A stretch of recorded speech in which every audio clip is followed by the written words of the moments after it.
Hi, and welcome to today's weekly currents. Today is Wednesday, December 25th, 2024. How Kash Patel has used children's books and podcasts to promote conspiracy theories.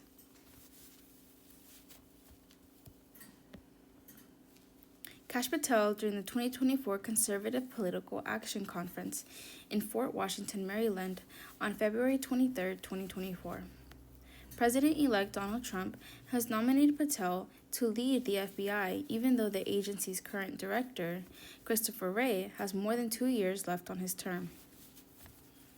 Once upon a time, in the land of the free, there lived a wizard called Kash, distinguished discoverer.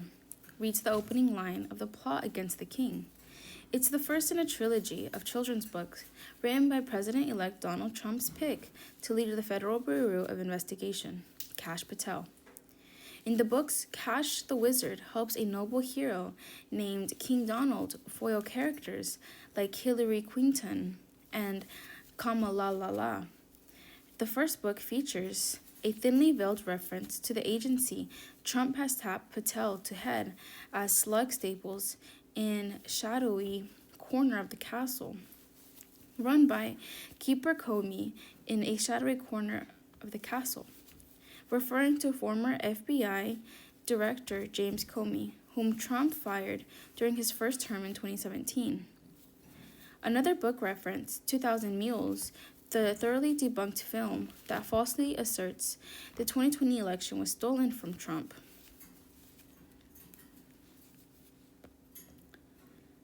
The children's books are one example of how Patel has parlayed his time serving in various national security roles in the first Trump administration to building a brand promoting pro-Trump conspiracy theories and selling merchandise. Those conspiracy theories have also been cited by Patel in past public statements, promising payback for Trump's perceived enemies. Patel started his career as a public defender in Florida and later became a federal prosecutor. His work as a congressional aide helping Republicans defend Trump during investigations into Russian election interference in 2016 got him noticed. As a staffer for Representative Devin Nunes, ARC California, he helped author a 2018 memo as a staffer for the Rep. Devin Nunes, ARC Republican California. He alleged that the FBI and Justice Department committed surveillance abuses by omitting information in its warrant applications to monitor Trump's campaign staffer. An FBI internal watchdog report later confirmed errors and omissions on the applications, but found no evidence that the federal agencies acted with political bias. Patel went on to roles of the National Security Council and Pentagon in Trump's first administration. Alex Pfeiffer is a spokesperson for the Trump's transition team, told NPR that experience is why Patel's beyond qualified to be the FBI director. Patel did not return a request for comment. Christopher Wray, the current FBI director, was appointed by Trump in 2017 and still has more than 2 years left on his 10-year term. On a Sunday appearance on NBC's Meet the Press, Trump was asked if he intended to fire Wray to make room for Patel. Well, if it would sort of seem pretty obvious that if Kash gets in, he's going to be taking somebody's place, right? Trump said. Somebody is the man that you're talking about. A focus on conspiratorial views. In addition to writing children's books, Patel has spent 4 years since Trump has left office on projects closely aligned with his former boss and the MAGA movement. He has a board member and a consultant for the parent company of Truth Social. Trump's social media platform, he launched the Kash Foundation, which he has said assists defamation victims and the families of Trump supporters who have been charged for their role in January 6 attacks on the Capitol. He also featured the voices of jailed January 6 defendants in a song he helped produce that Trump played at his rallies. Patel described the song as an effort to raise funds and awareness for a due process that has been hijacked for so many people who are in and around January 6. While critics called it a part of an effort to reframe the deadly insurrection attempt, Patel has also pushed the baseless theory that January 6 was primarily instigated by the FBI and its informants to hurt the MAGA movement. Patel has become a fixture on right-wing talk shows and podcasts. His scores of appearances include shows hosted by far-right fringe figures, such as Stu Peters, who is known for spreading conspiracy theories and hate speech, as well as calling for the death penalty for Hunter Biden, President Joe Biden's son, and Anthony Fauci, the former director of the National Institute of Allergy and Infectious Diseases during the COVID-19 pandemic. As a co-host of a talk show for the Epoch Times, a media company known for spreading baseless conspiracy theories, a review by NBC found Patel shared unfounded claims about supposed conspiracies aimed at undermining Trump, perpetuated by government officials, the FBI, social media platforms, the media, and others. Patel has used his exposure to sell merchandise. He sells cash-branded wine. Some proceeds go to charity and supplements that he claims to detoxify and supposed negative effects of COVID vaccines. His foundation sells branded clothes, accessories, playing cards, and his books. Patel's books for adults, Government Gangsters, The Deep State, The Truth, and the Battle for Our Democracy, is framed as an insider tell-us-all about his experience during the first Trump administration. He uses the term government gangsters to refer to career bureaucrats who he claims are part of a corrupt deep state.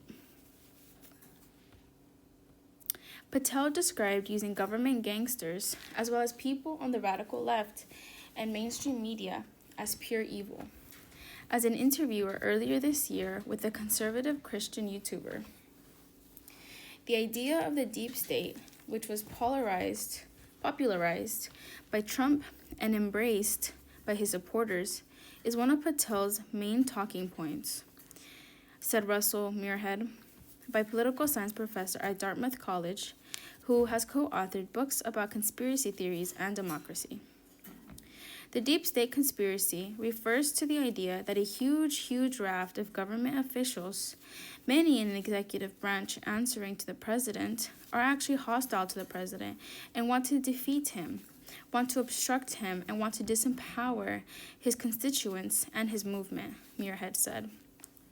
He said whether someone believes in it or not, the deep state idea functions to legitimize a project of disabling or disrupting parts of government that don't bend Trump's will.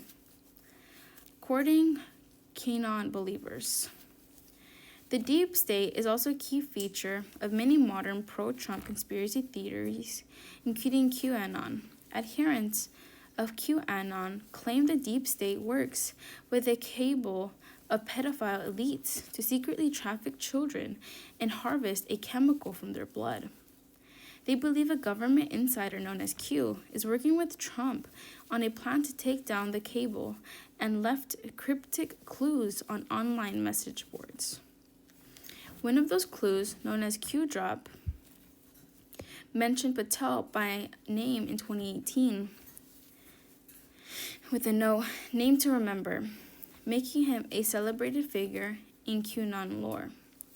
QAnon believers have long been anticipating what they call the storm, which they expect will include mass arrests and punishment for the cabal and members of the deep state.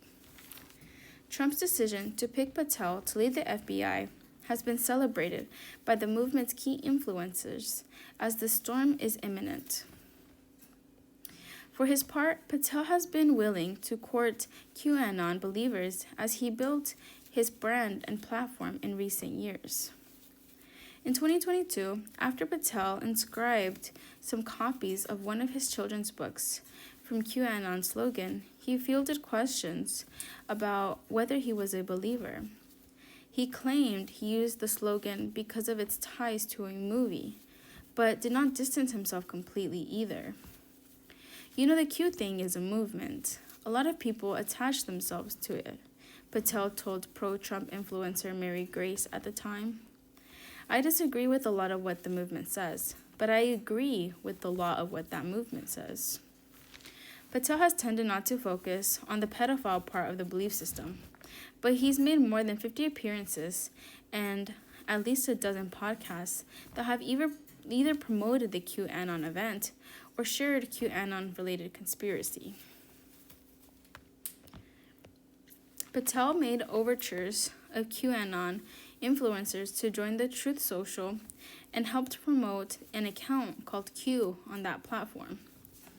In an appearance on the X22 Report, a podcast, and a video show known for promoting QAnon, Patel told the host that his campaigning cause was to get our people and mainstream America listening to your show rather than CNN reading the New York Times and Washington Post. When asked about Patel's comments about QAnon, the appearances on related podcasts, Trump's transition, and team spokesperson Pfeiffer told NPR, "This is a pathetic attempt at guilt by association. It is not unusual for those in Trump's orbit to wink at the QAnon movement.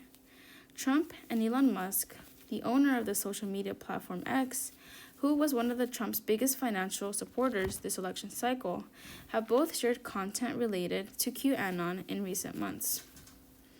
Muirhead, the Dartmouth professor, noted that Patel seems willing to embrace the whole train of conspiratorial assertions associated with or even that define Donald Trump. And that includes QAnon. It delivers him with an audience of sympathetic listeners and watchers, Muirhead said. Past comments, Patel made promising retribution against Trump's perceived enemies, including for that he falsely alleges was a stolen election 2020, have resurfaced since Trump announced he wants Patel to leave the country's top law enforcement agency. Patel's threats have also led to concerns that he will try to use the agency to harass personal and ideological foes in a modern version of the practices of the FBI's founding director, J. Edgar Hoover. "We will go out and find the conspirators, not just in government, but in the media," Patel said last year, former Trump advisor Steve Bannon's talk show, War Room. "Yes, we're going to come after the people in the media who lied about American citizens, who helped Joe Biden rig presidential elections. We're going to come after you. Whether it's criminally or civilly, we'll figure that out." Patel has previously sued journalists for defamation. After former Trump official argued on MSNBC last week that Patel is unfit to lead the FBI, she received a letter from his attorney demanding she retract certain statements she made about Patel's record or face litigation.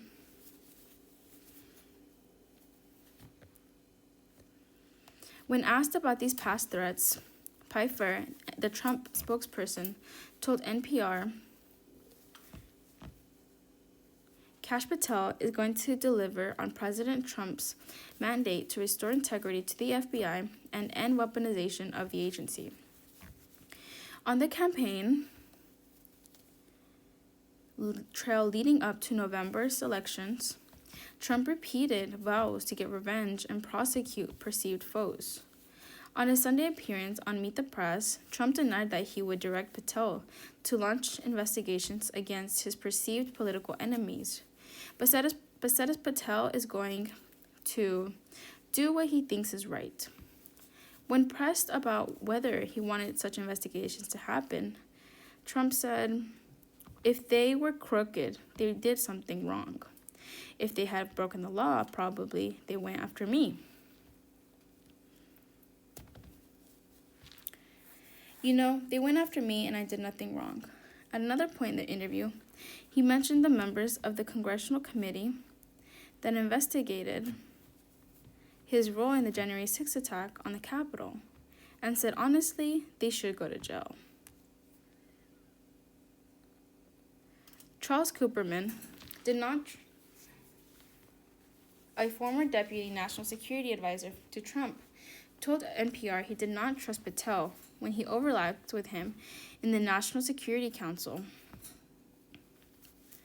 and said he believes appointing Patel would lead to the FBI be a mistake. The FBI has traditionally been independent from the president, but Kupperman has concerns that could change. Cash will be a propagandist for Donald Trump, said Kupperman, who said he did not vote for either candidate in the last election, and wrote in a name instead. He will carry out any orders that the White House president gives him, and he will have an opportunity in the organization if he is confirmed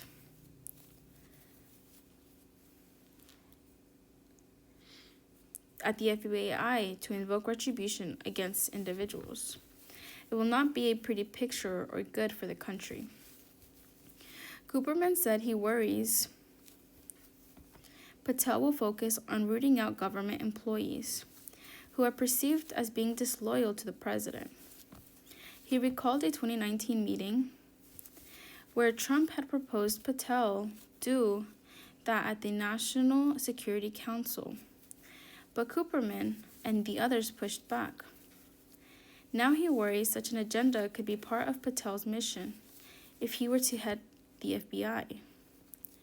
It would be a waste of effort, and it will take our eye off of the ball of the other problems, Kupperman said. Patel's book, Government Gangsters, includes an appendix of names of people he considers part of the deep state. Kupperman's name appears on the list, though he said that he won't stop him from speaking out and how he thinks Patel is an appropriate choice for the job. The fact that this individual is making the list, that is another example of why he's not fit to be the FBI director, Kupperman said, adding that he is impressed with how Patel has chosen to spend the last 4 years. Writing pseudo-children's books and the king and so forth doesn't strike me as a strong resume for an individual to become an FBI director. For Muirhead, the prospect of having a conspiracist content creator heading an investigative agency raises another alarming possibility. The FBI could be used to generate conspirational narratives that delegitimate the opposition and empower the regime, Muirhead said. A pair of satellites will create artificial solar eclipses to study the sun. In this illustration, the two spacecraft of Proba 3 fly in precise formation about 500 feet apart to form an external coronagraph in space. One spacecraft eclipses the sun to allow the study to the invisible solar corona. A pair of spacecraft have been launched on a mission to help scientists get a better understanding of the sun by creating artificial solar eclipses. Proba 3, which includes 2 satellites, launched earlier this month from India by the European Space Agency. The mission will attempt a scientific feat by being the first to use a 2 spacecraft set up to observe the corona, the sun's outer atmosphere. The eclipses created by Proba 3 will not cast shadows that can be seen on Earth, said the ESA. But if successful, the ESA and astronomers hope the mission will answer several questions, including why the corona is hotter than the sun itself. The corona can reach 2 million degrees Fahrenheit, while the surface is 10,000 degrees, according to NASA. The ability of this mission is to observe the corona so close to the sun for extended periods of time is an extraordinary opportunity, Talwinder Singh, assistant professor of physics and astronomy at Georgia State University, tells NPR. If successful, it will pave the way for similar missions that provide continuous, high-resolution observations of the sun's corona, a better way to examine the sun. It is not the first time scientists have used artificial eclipses to study the sun, but some astronomers say this mission could achieve something the earlier missions weren't able to. Studying the sun's corona is extremely difficult because it is hidden by light from the star's surface, according to NASA. But it is one of the best ways to study the corona is during a total solar eclipse, when the moon passes between Earth and the sun and blocks the sun. During the total solar eclipse, the corona is visible, but total solar eclipses are rare, with the next one taking place in August of 2026. Several missions have studied the sun and created artificial eclipses, including the ESA and NASA's Solar Terrestrial Relations Observatory mission that used a coronagraph to block the sun. But because the sun's surface is so bright, the instruments in those missions only block much of the lower part of the corona to reduce the amount of scattered light, according to the Kathy Reeves, senior astrophysicist at the Center for Astrophysics, Harvard-Smithsonian. What is interesting about the Proba 3 instrument is that the oculator is actually on a different spacecraft, so that it can be quite far away. And using this technique, the instrument can block the sun's disk more precisely, Reeves says. The Proba 3 mission, which will fly in an elliptical orbit ranging from 372 miles to 37,000 miles above Earth's surface, is also groundbreaking because it uses two separate spacecraft, one carrying the oculator disk and the other the imaging camera, when previous missions have only used one spacecraft, according to the Talwinder Singh, assistant professor of physics and astronomy at Georgia State University. Similar instruments, called coronagraphs, have been used in the past. However, traditional coronagraphs have placed the oculator disk on the same spacecraft as the imaging camera. This design has limitations, such as light diffraction, which restricts how close the sun we can observe, Singh says. During the Proba 3 mission, one satellite, the oculator, will line up with the sun and cast a shadow onto the other spacecraft, the coronagraph. The corona will be visible just like during an actual eclipse, and the coronagraph will take a photo of the inner part of the corona, according to the ESA. The instruments will be about 500 feet apart, longer than the length of an American football field, which will allow scientists to get a closer view of the corona. It will also allow scientists more time to study the sun, at least 6 hours in every 20-hour orbit, compared to an actual solar eclipse that is witnessed from Earth. Natural eclipses only happen once or twice per year. Sometimes they happen in inconvenient places, like over the ocean. And they are only a few minutes long, Reeves says. This mission is really neat because it will extend the amount of time that scientists can study the sun's middle corona from minutes to hours. The mission is not going to directly impact the Earth, and the fake solar eclipses will not cast down on the Earth, Singh and Reeves say. The first results from the mission will be available around 4 months after the spacecraft separate and fly in sync in early 2025, according to the ESA. How to protect yourself from AI scams this holiday season. Scammers are using generative artificial intelligence tools to create more convincing fake text and voices to commit fraud, according to a recent FBI warning to the public. Don't be duped by a scam made with artificial intelligence tools this holiday season. The FBI issued a public service announcement earlier this month, warning criminals are exploiting AI to run bigger frauds in more believable ways.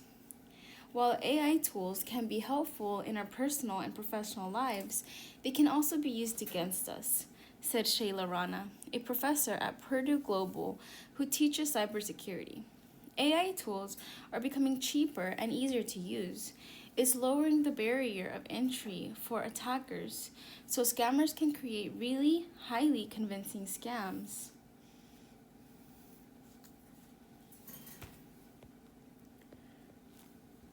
These are some best practices for protecting yourself against scams in general.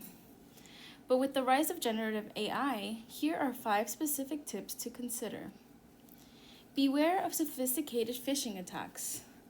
The most common AI-enabled scams are phishing attacks, according to Eamon L., Associate Vice President of the Center for Cybersecurity at the University of West Florida.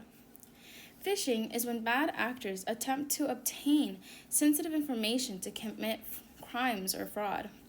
Scammers are using generative AI to create content that looks or seems authentic, but in fact is not, said L. Before we would tell people, look for grammatical errors, look for misspelling, look for something that just doesn't sound right. But now, with the use of AI, it can be extremely convincing, Rana told NPR. However, you should still check for subtle tells that an email or text message could be fraudulent. Check for misspellings in the domain name of email addresses and look for variations in the logo of the company. It's very important to pay attention to those details, said L. Create a code word with your loved ones. AI cloned voice scams are on the rise, Rana told NPR. Scammers just need a few seconds of your voice from social media to create a clone, she said. Combined with personal details found online, scammers can convince targets that they are their loved ones. Family emergency scams, or grandparent scams, involve calling a target, creating an extreme sense of urgency by pretending to be a loved one in distress, and asking for money to get them out of a bad situation. One common scheme is telling the target that their loved one is in jail and needs bail money. Rana recommends coming up with a secret code word to use with your family. So if someone claims to be calling to be in trouble or they're unsafe, use the code word and then hang up and call their real number back to verify, she said. You can also buffer yourself against these types of scams by screening your calls. If someone calling you from a number that you don't recognize that is not in your contacts, you can go ahead and automatically send it to voicemail, says Michael Brumer, head of the Global Breach Resolution Group at the credit reporting company Experian. Lock down your social media accounts. Social media accounts can be copied or screen scraped, warned Brumer. To prevent impersonation, reduce your digital footprint. Set social media accounts to private, remove phone numbers from public profiles, and just be careful and limit what personal information you share publicly, said Sana. Leaving your social media profiles public makes it easier for scammers to get a better picture of who you are, and they can use that against you, she said. Carefully check the web address before inputting any sensitive information. Scammers can use AI to make fake websites that seem legitimate. The FBI notes AI can be used to generate content for fraudulent websites, for cryptocurrency scams, and other types of investment schemes. Scammers have also reported to embed AI-powered chatbots in these websites in an effort to prompt people to click on malicious links. You can always check your browser window and make sure that you're on an encrypted site. It will start with HTTP, says Brumer. He also said to make sure the whole website domain is spelled correctly. Fraudulent websites can have a URL that is just one letter or character off. If you're still on the fence about whether the website you're using is legit, you can try looking up the age of a site by searching up Wool's domain lookup databases. Rana said to be extremely wary of websites that were only recently created. Amazon, for example, was founded in 1944. If the WOLS database says the Amazon site you're looking up was created this millennium, you know you're in the wrong place. Be wary of photos and videos prompting you to send money. The FBI warns generative AI tools have been used to create images of natural disasters and global conflict in an attempt to secure donations for fraudulent charities. They have also been used to create deep fake images or videos of famous people promoting investment schemes and non-existent counterfeit products. When you come across a photo or a video prompting you to spend money, use caution before engaging. Look for common telltale signs that a piece of media could be a deepfake. As Shannon Bond reported for NPR in 2023, when it comes to creating photos, AI generators can struggle with creating realistic hands, teeth, and accessories like glasses and jewelry. AI-generated videos often have tells of their own, like slight mismatches between sound and motion, and distorted mouths. They often lack facial expressions or subtle body movements that real people make, Bond wrote. It's very important for all of us to be responsible in a digital AI-enabled world and do that on a daily basis, especially now around the holidays when there's an uptick in such crimes and scams, said El Sheikh.